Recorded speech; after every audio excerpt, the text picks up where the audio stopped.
कहीं की भी हो सकती हैं, दिल्ली, मुंबई, जयपुर, हैदराबाद या फिर हिंदुस्तान का कोई भी और शहर। आमतौर पर ऐसे हादसों के बाद टेलीविजन स्क्रीन पर या अखबारों में नजर आते हैं कुछ चेहरे, सुनाई देते हैं कुछ नाम, वो नाम जिन्हें हम आतंकवादी कहते हैं, वो चेहरे जिन्हें हम खौफ के चेहरे बताते हैं। कुछ दिन सुर्खियों का हिस्सा बनने के बाद इनमें से कुछ नाम और कुछ चेहरे कहीं गुम हो जाते हैं। जानते हैं क्यों? क्योंकि अदालत उन्हें बाइज्जत बरी कर देती है, उन पर लगा आतंकवादी होने का इल्जाम हटा लिया जाता है। लेकिन क्या आपने कभी ये जानने की कोशिश की है कि क्या हुआ उन लोगों के साथ जिन्हें बताया गया था गुनहगार? कैसे बदल गई उनकी जिंदगी हमेशा हमेशा के लिए? कैसे एक इल्जाम ने तबाह कर दिया उनका वजूद?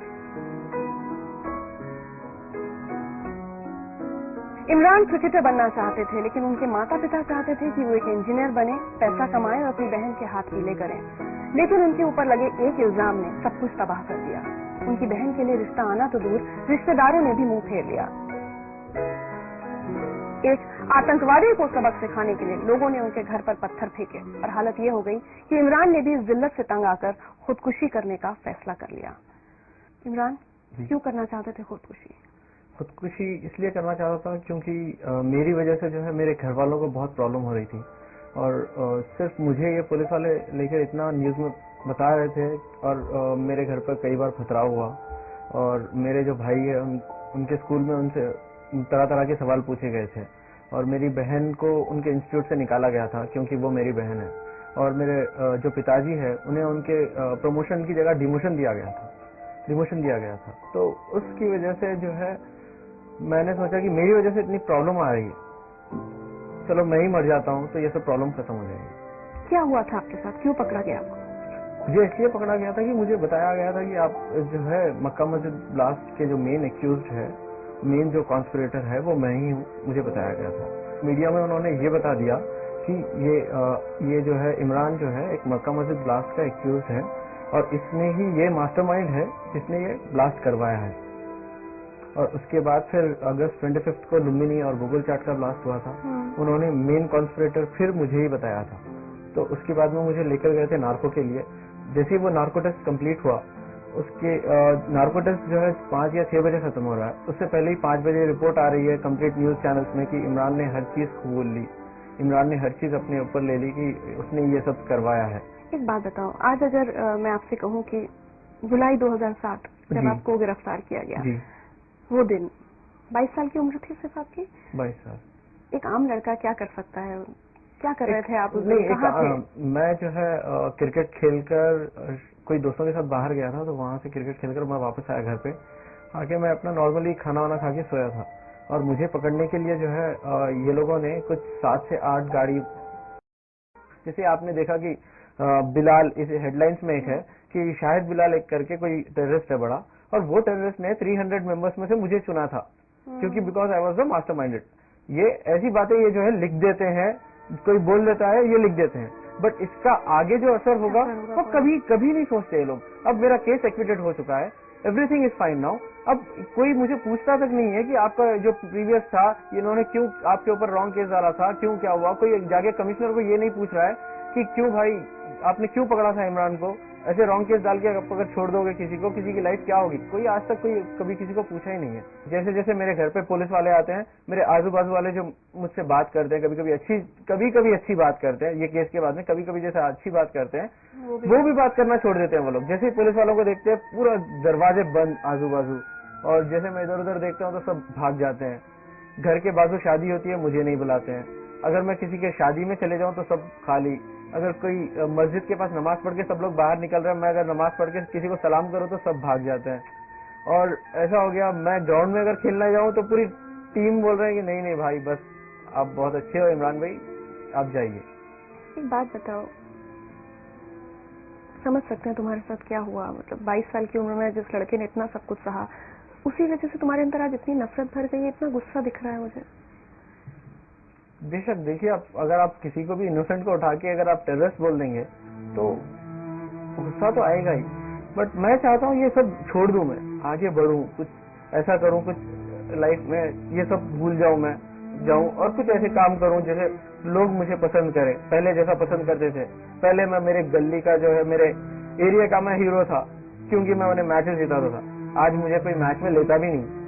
पहले मैं जो है एरिया का मैं हीरो था, क्योंकि मैं हर शादी में नाचता था। अब मुझे पूछते हैं वो शादी में अगर जाऊंगा तो वो शादी ही बंद हो जाए। बहन की शादी भी नहीं हो पा रही। बहन की शादी एक हो जाएगी, बस एक उम्मीद है। 18 महीने जेल में बिताए आप? जी हाँ, 18 महीने। तुमको कुछ दिखाते रहते?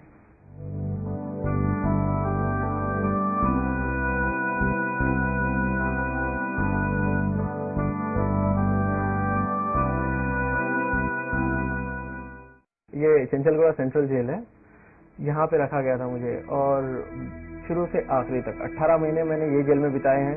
4 दीवारी है, 4 दीवारी में मैं अकेला सोता था, अकेला रोता था। बोलते हैं ना कि अगर रोगे भी तो आप अकेले ही रोगे, जो भी है दुख है तो सुख है तो जो भी है अकेले ही वहां पे बिताना था, अकेले ही करना था, अकेला ही था। और मेरे साथ डाला गया तो किसको? अबू सलीम को डाल दिया उन्होंने डायरेक्ट। मैं अबू सलीम को देखते, मैं अबू सलीम को बेकार क्वेश्चन पूछ रहा था, आपकी मुनिका वैदी से शादी हुई?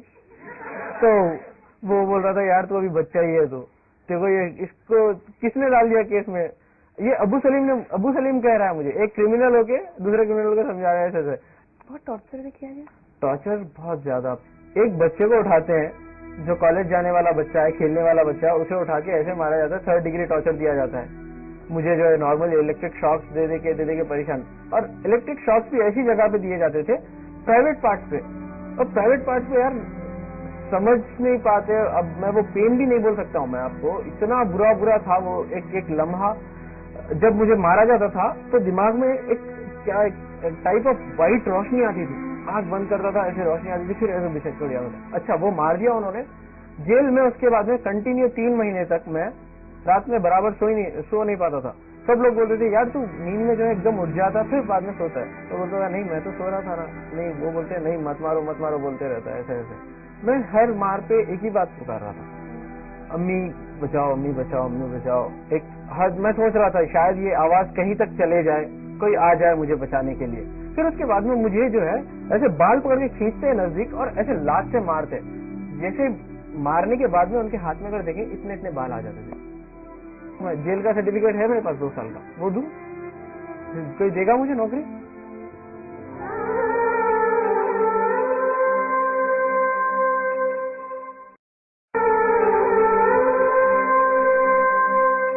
बहुत रोए हो जेल में?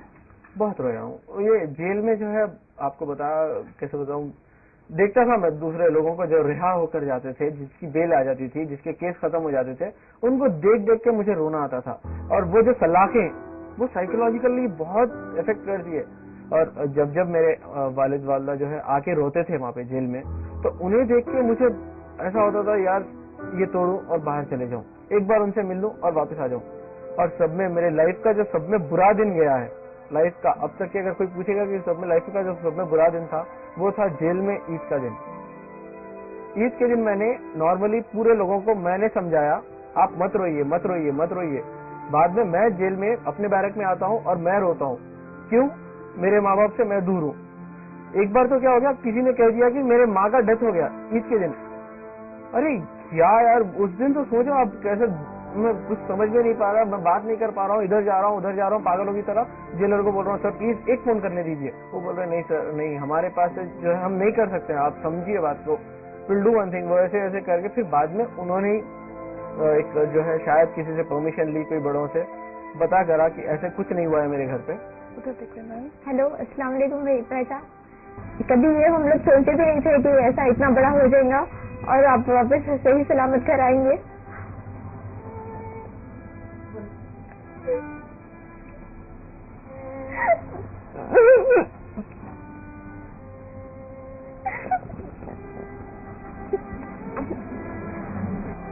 मैं पापा को कभी रोते भी नहीं देखी। पापा तो आपके लिए बहुत ज्यादा रोते थे, हम सबसे ज्यादा पापा का रोना था। कैसे भी हो वो दिन मैं याद करना नहीं चाहती। आप आ गए, बस खुश है हम लोग।